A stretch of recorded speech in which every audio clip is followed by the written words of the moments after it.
welcome to everyone. This is the sixth of our International Year of Millets webinar series on millets, co-sponsored by the North American Millets Alliance and the Feast Lab. That's a Food Engineering and Sustainable Technologies Lab at the University of Missouri, also supported by the Center for Regenerative Agriculture at the University of Missouri. Thank you all for being here. This is, as I said, our sixth in the series, one per month. Today's topic is tasty grains.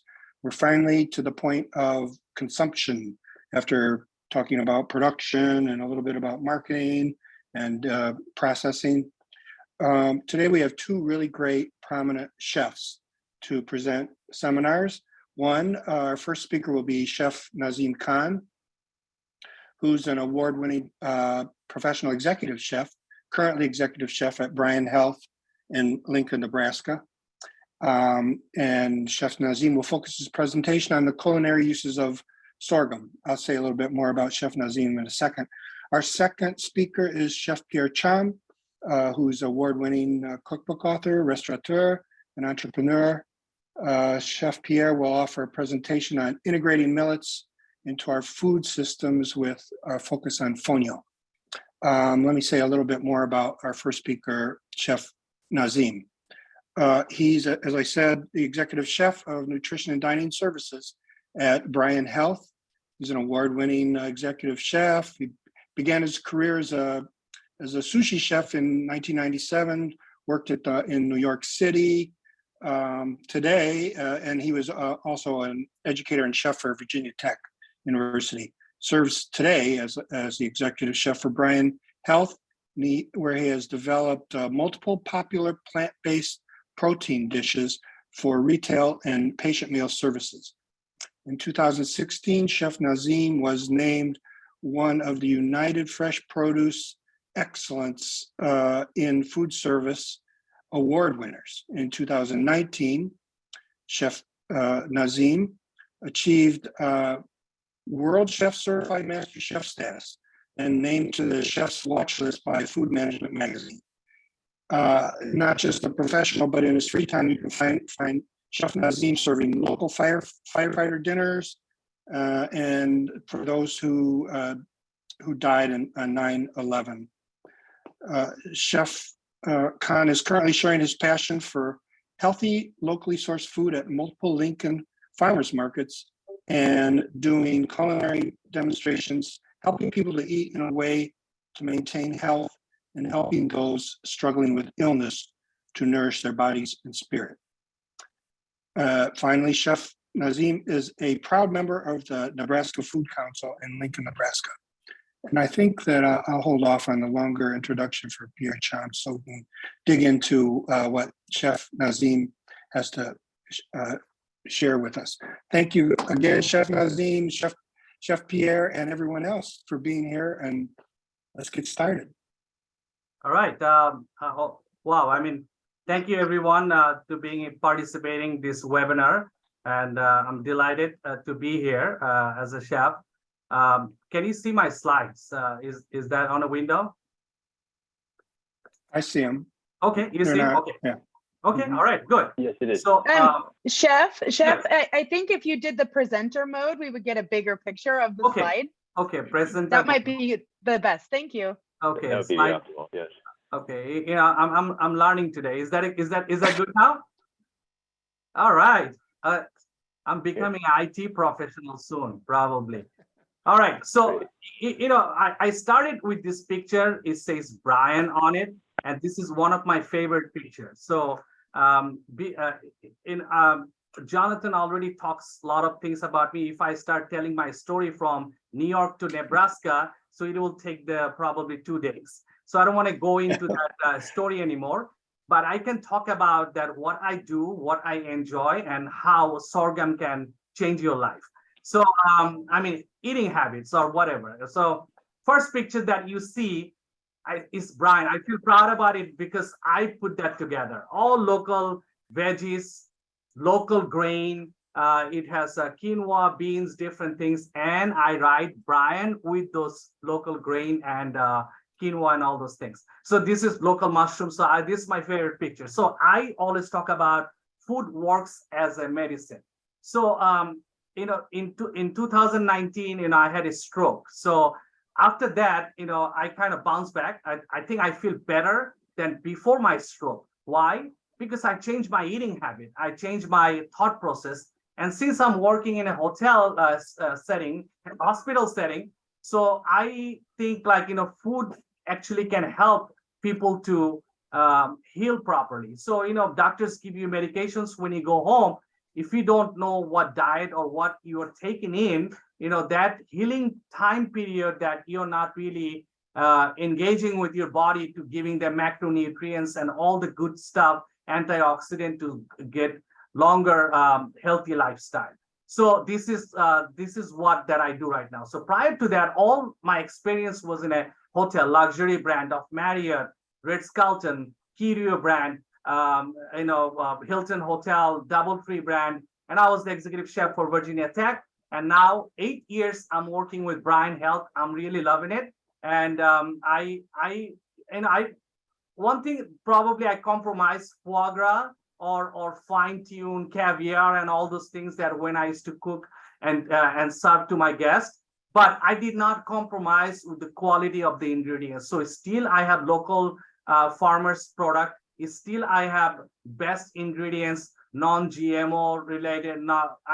Try to pick the best ingredients. So how I come across with the sorghum, that was very interesting. So one of the food management magazine actually take a lot of pick some chefs from around the country. They take us to Michigan State University to do some workshop, and that's where actually there was a gluten-free pasta made with the sorghum. So I said, what is sorghum? And this gluten-free, I was looking for some gluten-free product that time, and I said I would like to know more about sorghum. So that's how I dive into it. And then I see, oh my God, yeah, I can do a lot of things with the sorghum. So let's dig in. My next slide. Next slide goes in. So we already talked about that. Chef Nazim Khan International Webinar. Everybody, welcome to that. Here's my plant-based protein offering Monday through Friday. So I'm one of the leading hospital in the country right now. So who serve 5 days plant-based protein stations, not like your Beyond Burger. So this is like, okay, falafel I'm doing. So from a chickpea, you soak the chickpea, you make the great falafel, but always chickpea has that, the water content to, so people always put some either chickpea flour or regular flour into that. But what I do, I grind up sorghum that I think I can show in a camera. So I grind up sorghum to soak up that extra moisture from my falafel. So then I have pop burger, I got chicken tikka masala, then I got plant-based tofu that also has plant-based meat, lentil, little bit of sorghum. So I cook it down with a Mexican style, and then we do plant-based taco tostadas. So these are the things that I do every day, 5 days a week. And then I take it from internet, of course, the Google era, so you can find a lot of information. I don't want to talk about the market value of sorghum based on product, but I just picked that up for fun. So next slide actually interests me more. So this one has, when I was reading that, I said, okay, I love quinoa. So I've been using quinoa for like 10, 15 years. But sorghum has more protein source than quinoa. I said, how that possible? It interests me even more. So then I start working on different type of recipes and other things that can really help to our patients' populations to my cafeteria. So I do a lot of salad through quinoa. So let me go to my next slide. Okay, so this one actually I make it today. So these pictures that you see, Parmesan Sable cookie. So sable is a French word of like nice, flaky, sandy texture of a cookie, right?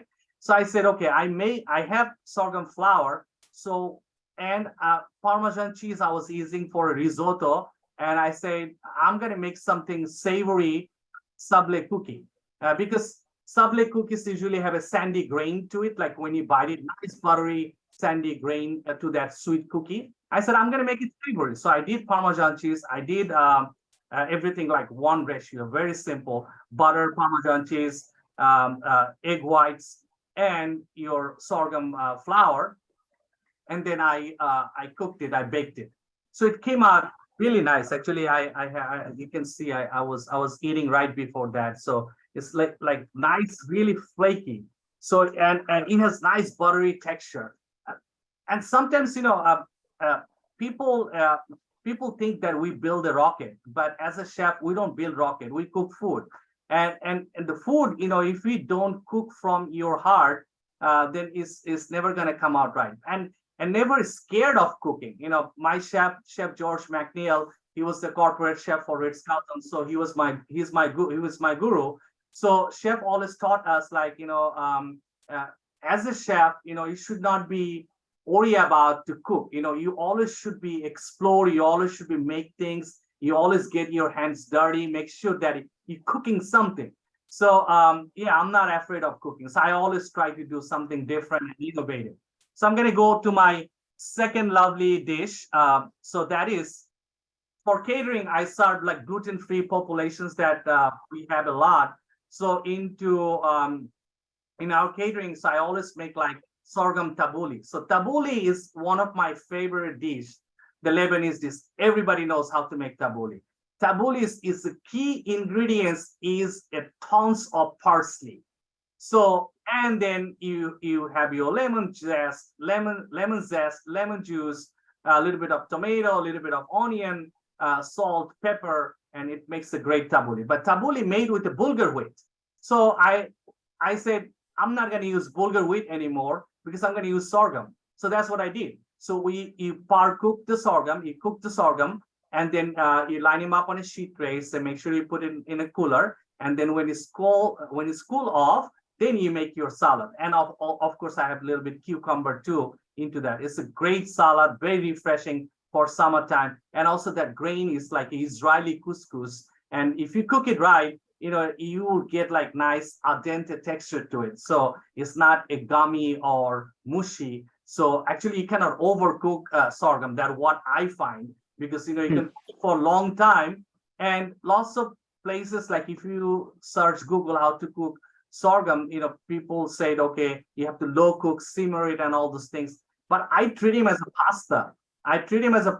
Couscous. The reason why I say pasta is I put lots of water and dump the sorghum right into it, not couscous, sorghum right into it, and boil. And then when it's cooked, I drain the water out, and you have a beautiful grain of sorghum. And then you can do anything you want. And same sorghum, when you cool off, it kind of get moisture, kind of get dry, it's get like a little bit harder. And then you wanted to make a risotto, you can cook your sorghum 1 week before, or 2-3 days before. Let it chill in the cooler. But when we make risotto, what we do, we have a stock going on, and then we pour the stock right. Slowly we add on, and then we can make risotto. I'm going to go to the second slide now. I'm in my 8th slide. Here you go, my beautiful shrimp risotto with sorghum. So this one, same techniques. I cooked the sorghum first. Then what I did, I have my boiling chicken stock to the left, and then I was slowly pouring the boiling water into the risotto, and not in sorghum, and keep on cooking it. And a lot of people think about risotto means like it's got to be arborio rice all the time. If you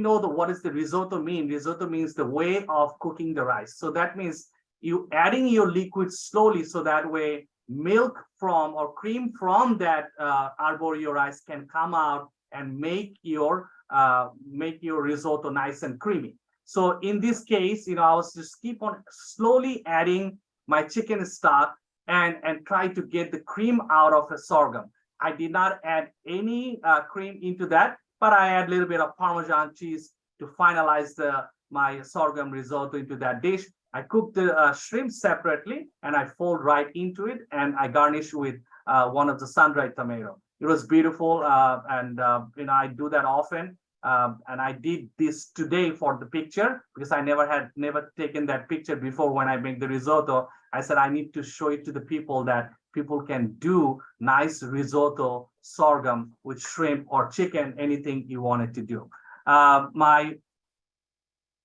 This is one of my favorites. So because when I was in Ritz Carlton Battery Park, New York City, so it's very luxury brand of Marriott, that Battery Park, Ritz Carlton. So I was a garde chef. So, you know, garde chef that who makes salad, dressing, and all those things, all the cool stuff. So I like to do like pate, turine, you name it. I mean, really classic French that, I've been trained with French chef. So I like to do different type of salad. That's my favorite. So I got some local shiitake mushroom and also local oyster mushroom. So with cherry tomatoes and red onion, fresh herbs, salt, pepper. So I blistered them into the oven, roasted mushroom with the tomato and herbs and onion and tomato. So then I cool off. Then I cook the sorghum separately and I cool off. Then I put them together with a little bit of lemon zest, lemon juice, salt, pepper, celery, onion, tons of parsley, and basil. Toss them in with extra virgin olive oil. You have a beautiful, beautiful sorghum and mushroom salad.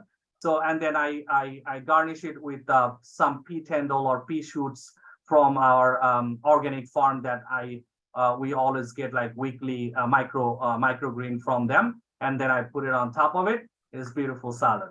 So then next one, you can see I'm standing with that salad. So I did not take the picture from Google or anywhere. So I literally made that. So and 20 minutes. I'm not sure how many minutes I've been talking because I can talk a lot. You're good.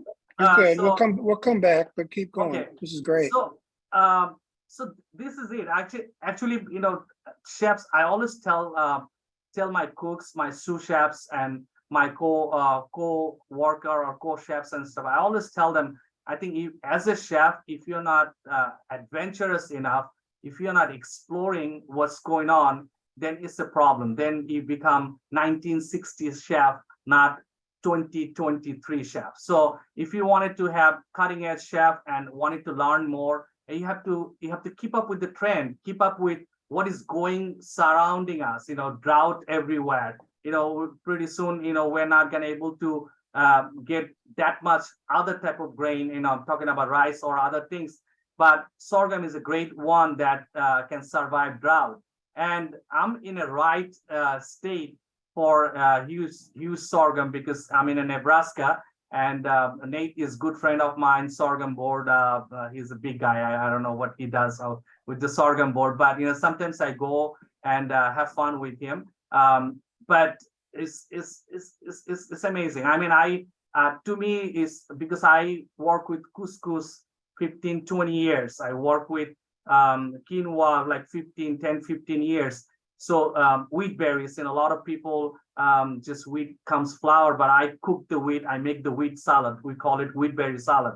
The time I was making the wheat berry salad, a lot of people don't even know what is wheat berry, you know. So it's stuff like that.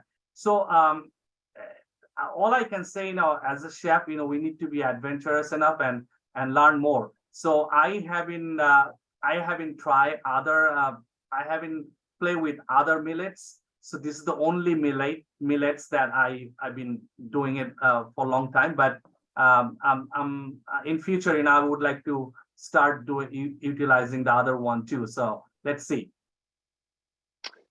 Wow, thank you, Chef Nazim. So what's really great is your enthusiasm about what you're doing and what you're cooking, especially. There's a couple of questions, but one's pretty easy to answer, I think. But Deepak Santra asked a couple of questions. We'll get back to the second one. But for the first question, you can answer it pretty quickly, I think.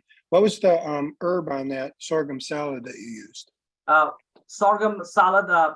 First one was the tabbouleh, was in a bamboo cone, right? So I think Deepak is asking for this one. So this was the salad that I'm holding, Deepak. So that has lots of fresh parsley, and I like Italian parsley, not the curly parsley. Curly parsley tend to be a little bit bitter. So if you don't wash them and take this water out, but flat leaf Italian parsley is the right way to go. So tons of flat Italian parsley right in there. I think I had a little bit of basil too, Jess. I just throw in there. So basil and parsley, they goes very well.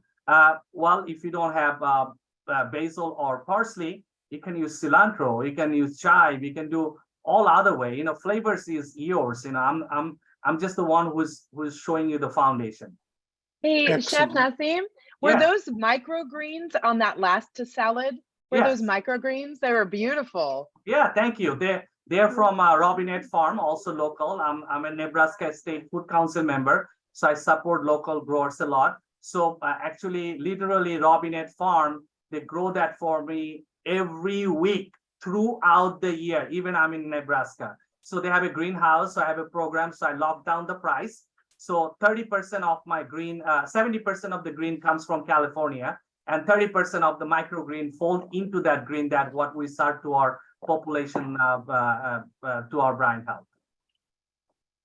Excellent. Okay, Chef Nazim, thanks so much. We'll get back to you on the Q&A questions. I'm sure there are a lot more questions. Well, Chef Pierre Cham is with us too. That's Okay, correct, awesome. right?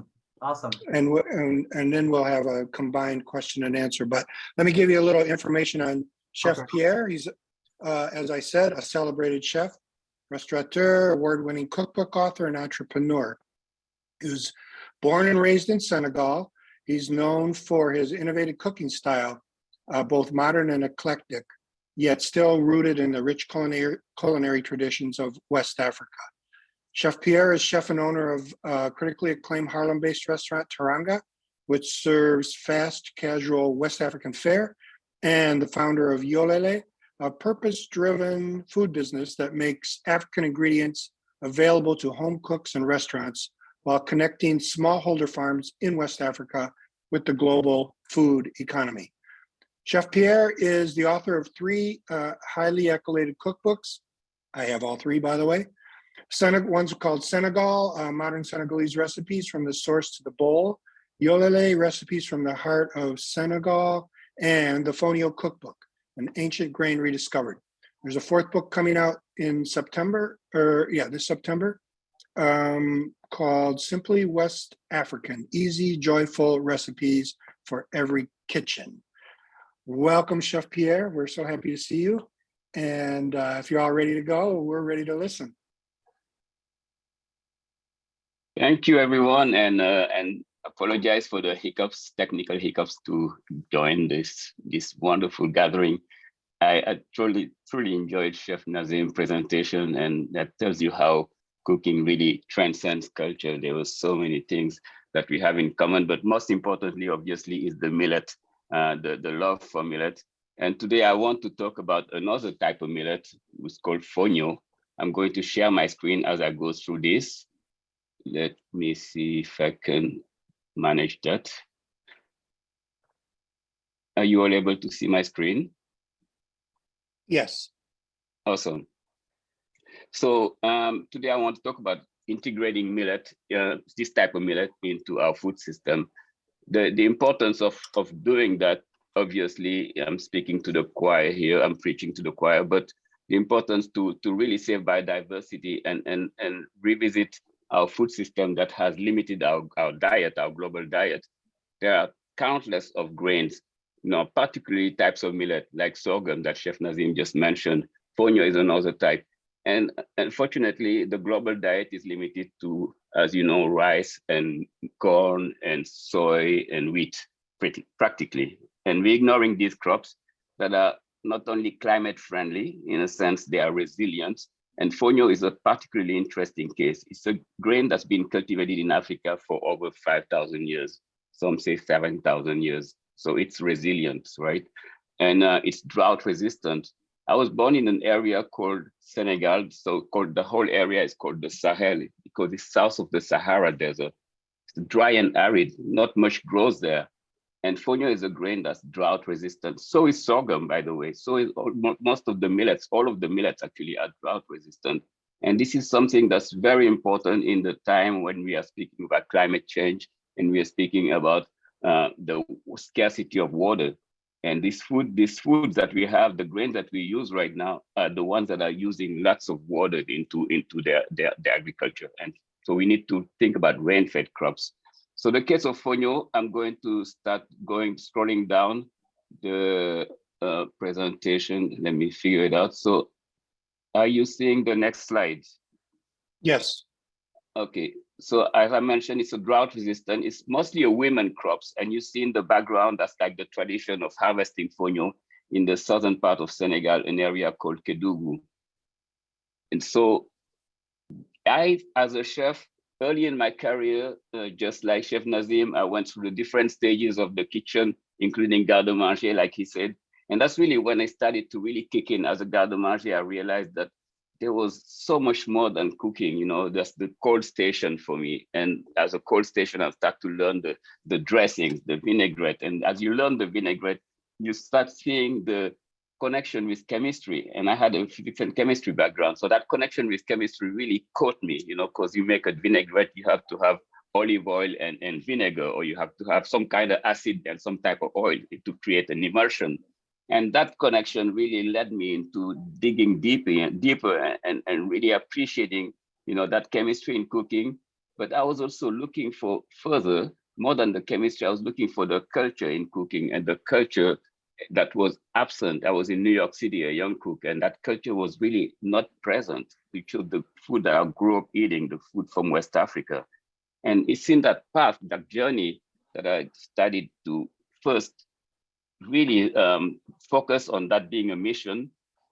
Started a catering business back in the mid-90s that turned into my very first restaurant, and the opportunity to write cookbooks led me to pay closer attention to ingredients like millet. And those ingredients that I wanted to talk about in my recipes, they were not accessible in the market because my audience couldn't find, and to date, it was still difficult for people to go to a regular supermarket or regular deli and find sorghum or fonio. So this was the challenge that we're facing, and we had to figure out a way to create that value chain. So that led me to creating Yolele, the company Yolele. But before that, I had to also find a way to educate people on fonio. And that's why I wrote this cookbook, the Fonio Cookbook. And in the Fonio Cookbook, you will see the journey of the grain, this grain from the harvesting, the traditional recipes, but also, like Chef Nazim mentioned, the imagined recipes, because these grains are very versatile.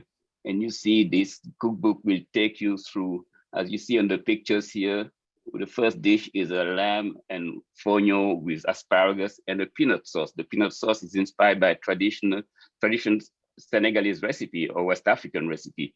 But the rest could be from any type of cuisine. This is a rack of lamb that's been grilled. The asparagus been roasted, and the fonio has been steamed really simply. Keep it like this, because it's also important to let the ingredients shine. So in this case, this is what I wanted to do. And the interesting part with fonio is it cooks in 5 minutes. Unlike sorghum, sorghum can take a little longer, and chef gave you steps to make it faster by just even cooking it ahead or soaking it and all that. Fonio is like a 5 minutes grain that cooks, you know, one cup of fonio, 2 cups of water, bring it to a boil, turn it down, 3 minutes, the water is absorbed, and let it simmer, fluff it, and you have like a couscous-like kind of grain that's very, very nutritious, like all sorts of millet. It's gluten-free.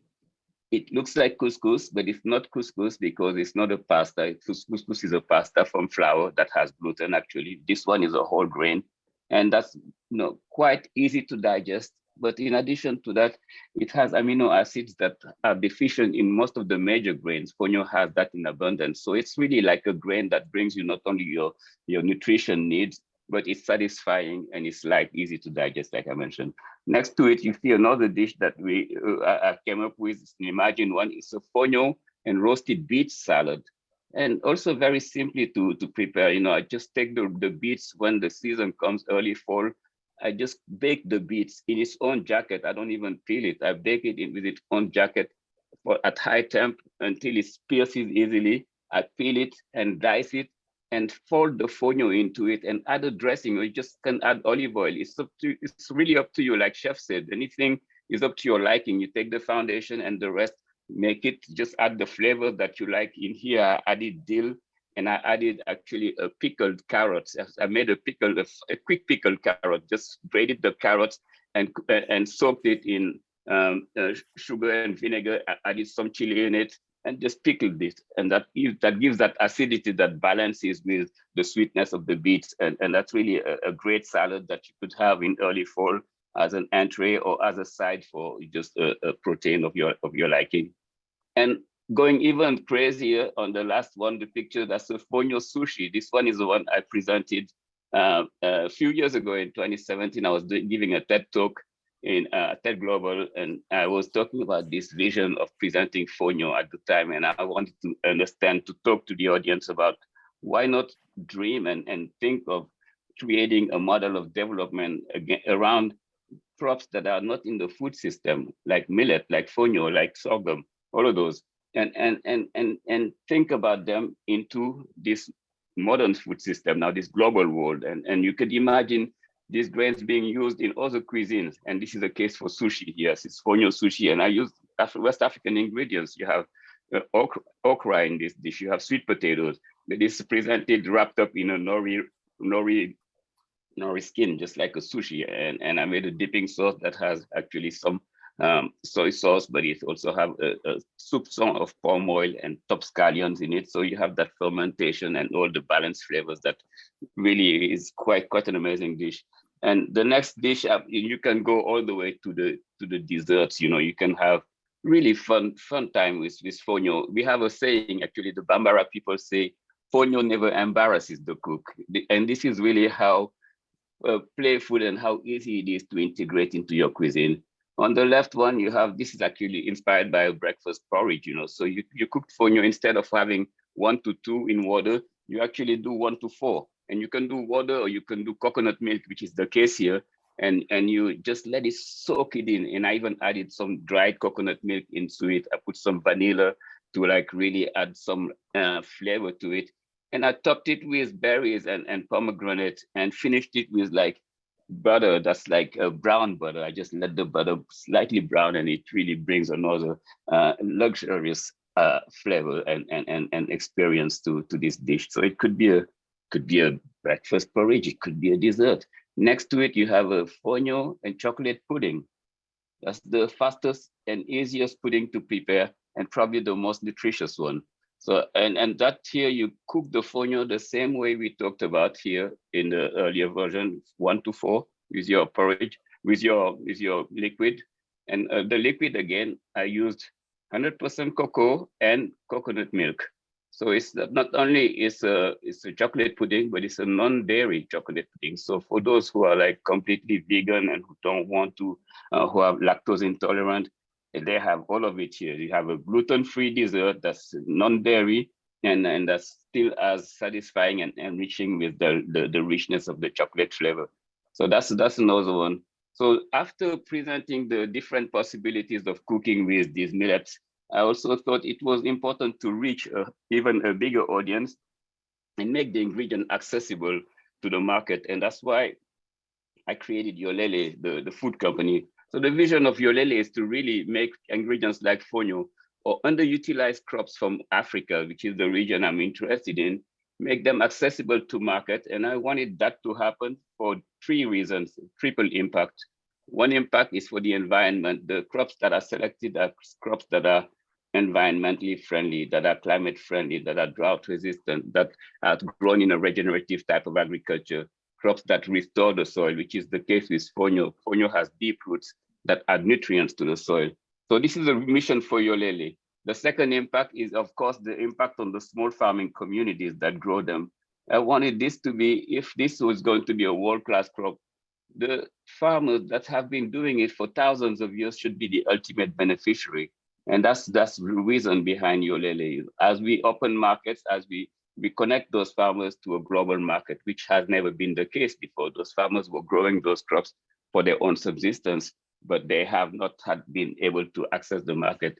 So for us to do that, we knew we had to brand the crop.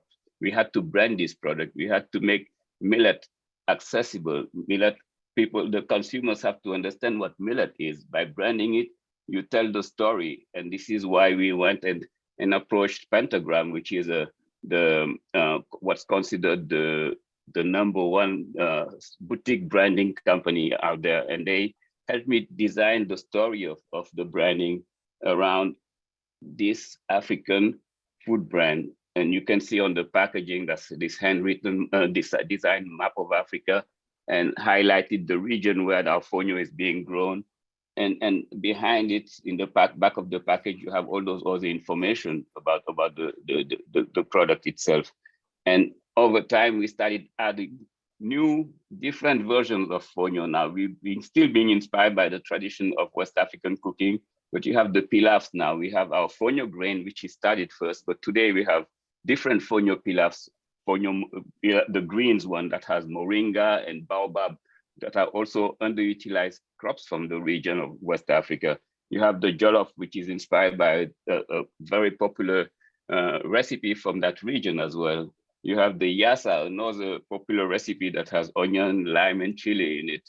You have the Afro-funk, what we call the Afro-funk, uses an ingredient called dawa dawa. It's a fermented locust bean that really adds an interesting umami flavor to the pilaf. And so on and so forth. So we continue to add ingredients based on these millets, but like around it, we're adding new products to make it really more, to grow our audience and to get people to really appreciate these products and give them an exciting experience as they do it. We realized that our biggest consumer segment was the millennials and the Gen Zs, those who are like more conscious of where their food and their dollars going to go. They wanted to have an impact. And now you're giving them this opportunity to like not only have an impact on the environment, have an impact on the communities, small farming that are growing it, and most importantly, have an impact on their own health, because they have the opportunity to diversify their diet. And they also know, they are very conscious that all the chronic diseases that we are dealing with right now are directly connected to this lack of diversity on the diet. And integrating millet, and all type of millet actually, is so much more healthier choice than the ones we are doing right now in the global market. So lastly, we continue to reach the consumer segment by even presenting fonio chips. Now we have fonio chips in the market, and we did partnerships with breweries, because to make beer you have to use grains. So we did this interesting partnership that started a couple of years ago with Brooklyn Brewery. It hit during the pandemic. It was like not the right time to launch a new beer, but the product was so good to them that they were compelled to like redo it again. And they did another beer, fonio-based beer last year, a partnership with Whole Foods and Yolele and Brooklyn Brewery. It was a limited edition, but it was such a hit that it sold out within 2 months. We're about to launch another one nationwide. We just launched one in the UK, another fonio beer with a brew. I just returned from Copenhagen as well to also introduce the ingredient to Carlsberg, which is like the 5th largest brewery in the world, to like also have these industries understand that integrating crops like fonio, types of millet into their products, breweries or other corporations, food corporations like Nestle, Kellogg's, all that, they not only would have such a greater impact in the environment and in the communities that grow them, but they also have they would help them meet their sustainable development goals, which is also something that we all need to contribute. So it's important that we learn how to use ingredients like sorghum and millet, other millets, into our personal diet, into our kitchen. But it's also important to support these other big corporations or big industries like the breweries or the Unilevers to also bring these ingredients into their products as well. And this is where we can really find a solution. Truly, millet offers a solution to our challenges of food security and our challenges of climate change. So that's the reason why I'm very, very excited to champion it and to see anyone who's like supporting this as well. And that's what Anama is doing. I hope this was a interesting conversation, and let me know if you have any questions. Very interesting. We know both of you, Chef Pierre and Chef Nazim, are really busy. and we really appreciate you being here today. We're getting some comments, and you'll be happy to hear Chef Pierre a comment from Sujala Balaji that the chips, the fonio chips, are very delicious and satisfying to eat. Thank you. We had a previous question from Deepak Santra for Chef Nazim, asking about proso millet, native of Western Nebraska, which is a droughty area of Nebraska. I guess the question is, have you tried it, or do you use proso millet at all? You're on mute there. Yeah, I got it. Yes. Yeah, I use, I have like two types of millet, like the brown one and the white one. And these are the two millets actually I use. And the white one actually, Nate Blum, sorghum,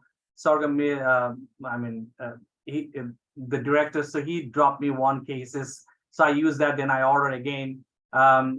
Yeah, so the brown one is like a little bit of more nuttier flavor than the whiter one. I think whiter one has like a little bit more moisture content. And I also know the browner one has like more protein versus the whiter one. So I use both of them, and the browner one, I had to cook it a little bit longer. So when I test it out, so whiter one cooked a little bit faster, but brown one, I had to take it a little bit farther. Okay. Yes, questions directly. Go ahead. Yeah. Is it proso millet, or you just mentioned millet? I want to know proso millet. Or you don't know what kind of millet? I call it sorghum. So I have white and brown color. These are the two sorghum I have. So I'm not really millet expert. So I told you in the beginning. So these are the two things after quinoa and all other things that I used before. So this is the first time I'm using sorghum first. Because sorghum and all other millets, because sorghum technically is not called millet, although it has similar property.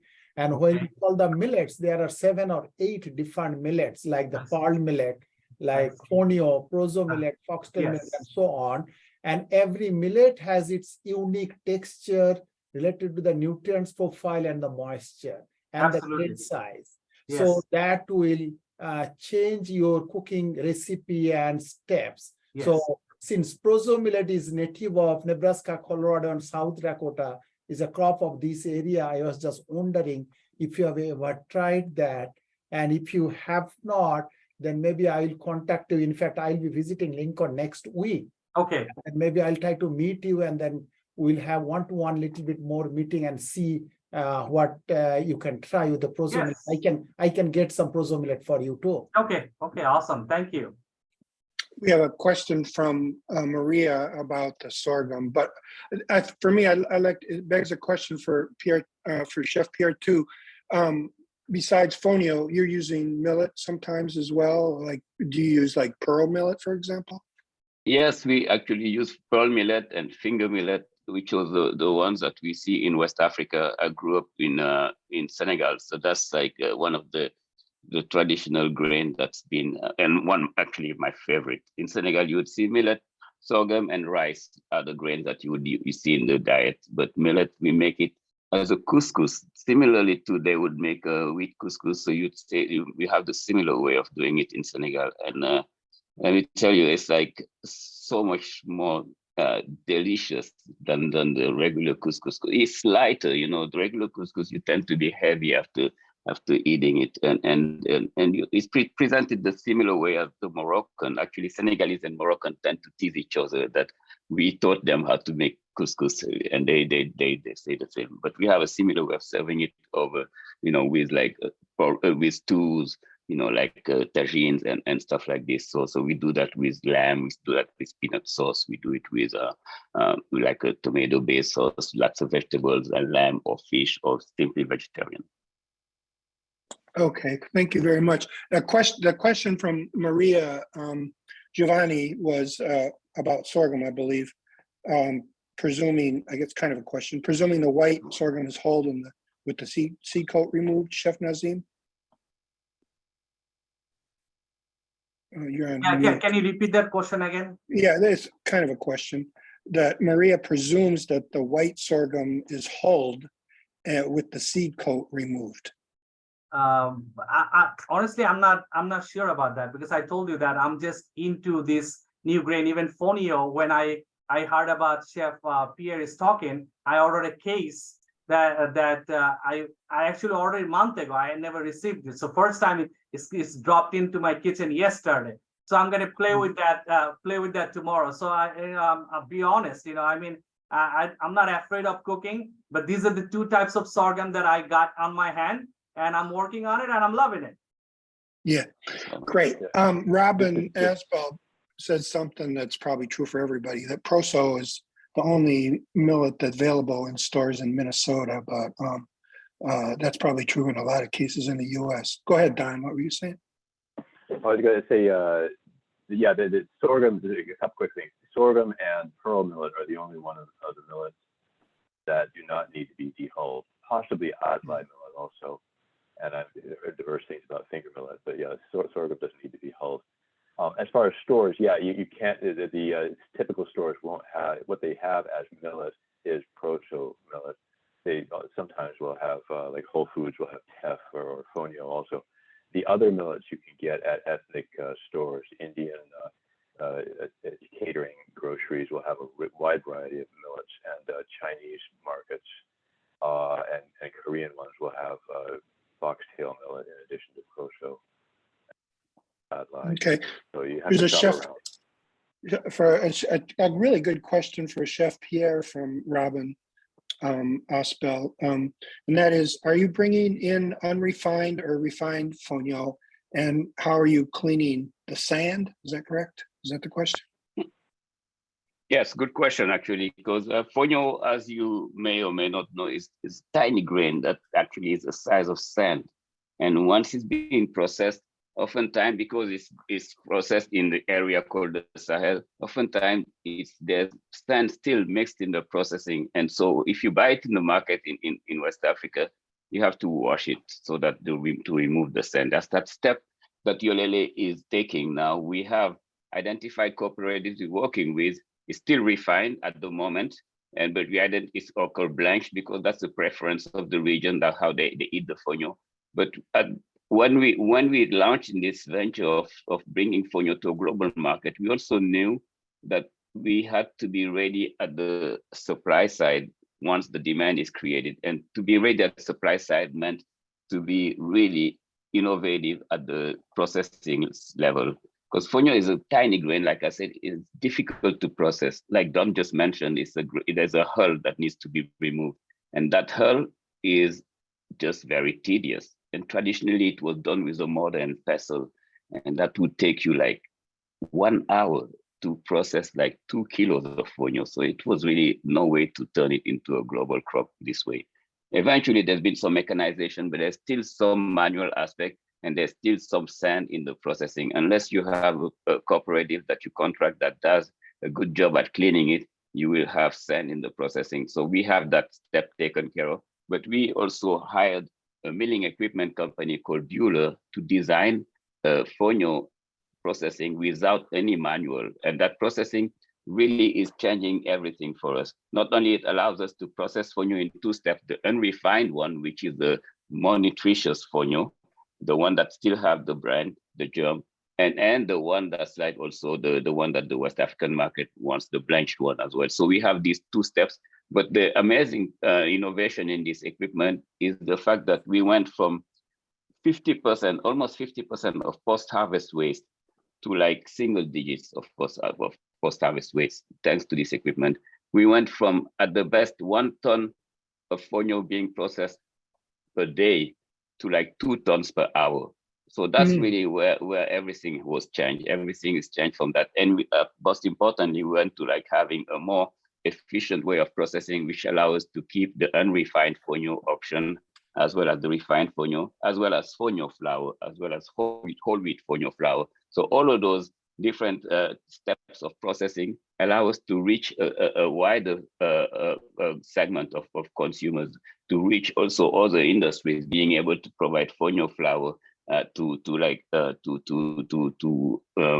let's say cereal companies like Kellogg's, for instance, so they can use it into their products, allowing us to provide fonio grains clean to the brewery company industry, etc., and also fonio and refined fonio for conscious consumers who are looking to get the nutrients out of the fonio in a more optimal way. Interesting.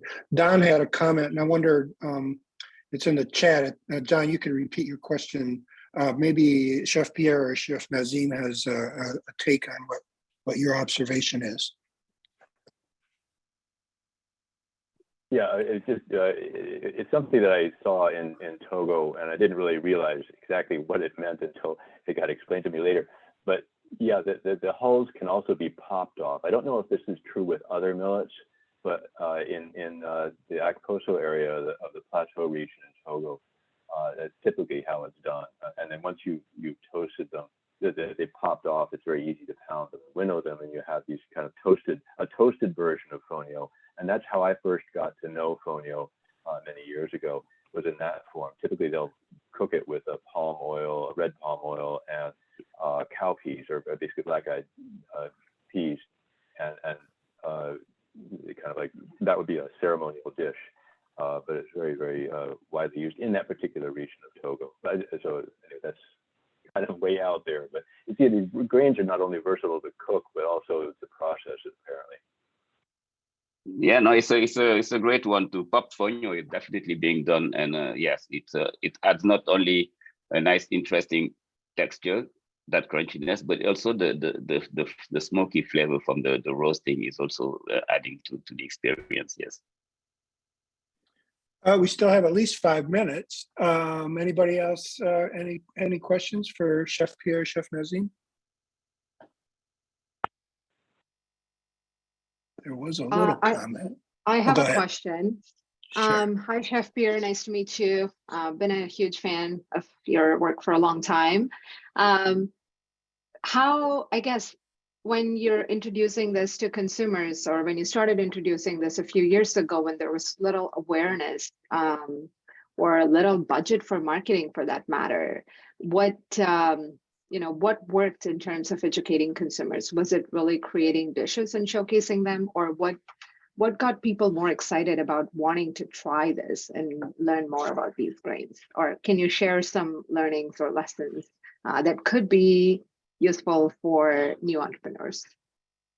Yeah, for me, I was very naive in the beginning, thinking I would just come and print my restaurant menus and bring the grain to other chefs who would also, because we, as Chef Nazim would say, we are always looking for new ingredients, and then they would play with it, and everyone would add it to their menus, and their customers would ask for it. So this was my experience and my thinking. Obviously, I didn't realize that I had to create a value chain, and all of those things came. I kind of built the plane as I was flying it.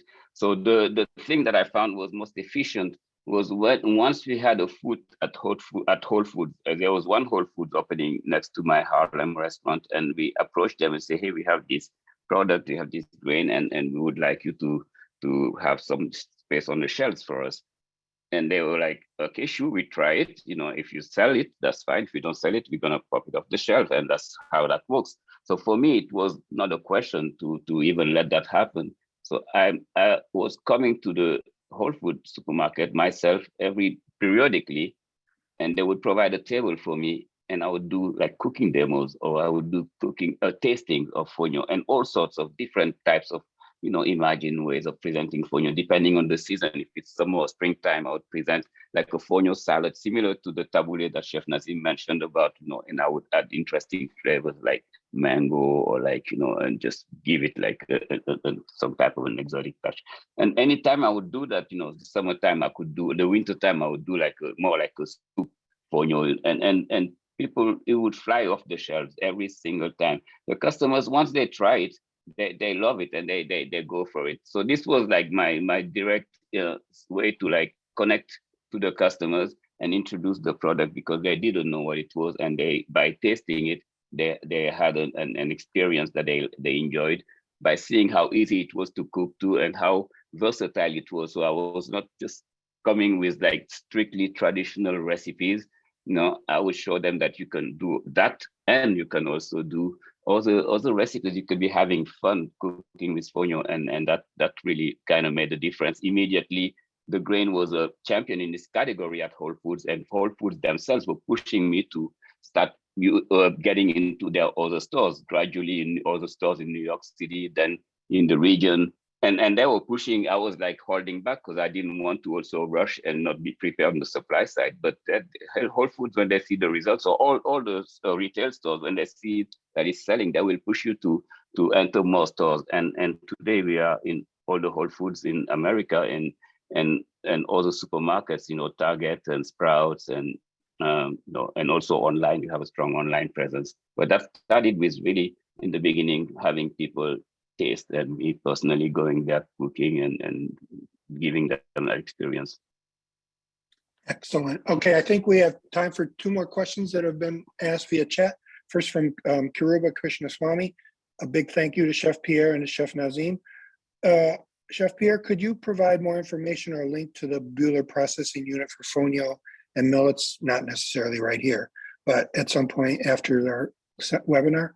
And then the second from Sergio Nunez de Arco, is the fonio processing equipment developed in coordination with Buehler proprietary, or is it available to the industry to purchase, if you know? Yeah, it is not proprietary. I don't have that budget to commission for just and own the material. And this is really part of the philosophy too. I don't think I should own it. If it's something that we got Buehler interested in developing, and with the promise of buying it for our mill and buying it as we grow as well. But the equipment now that they designed is for them to sell it to others, who can also follow a similar path. And fonio, like I said, is just one example of model of development, but other millets should be following the same path, and that equipment could be tweaked to also adapt to those other type of millets and to other crops, quite frankly. So it will be available. We are right now in the process of putting it together, the equipment, but it's not proprietary. So it's also just reach out to Buehler and get and place your order. Okay. Well, I think that should do it. Everyone's sending their thank yous to both Chef Nazim and Chef Pierre, and this will be available on YouTube. We'll send you the link. I just want to say one more time, what a great hour this has been. I mean, very inspiring. Everybody's, and I know there's a Whole Foods here. I'm going to run out there and buy that some fonio. I've eaten it before. It's really delicious. And so, one quick thing. If I could, I'm going to just plug in September, there's going to be a culinary experience in Nebraska. It will feature Chef Nazim, and just keep your eyes open for the announcement of that. It was originally scheduled for July, but it's been rescheduled for September. So if you're really into this and have the time and can get to Nebraska in September, we'll forward more information about that. Wonderful, wonderful. Okay, well, everybody, happy solstice. Summer in the north and winter in the south, and we'll see you next month.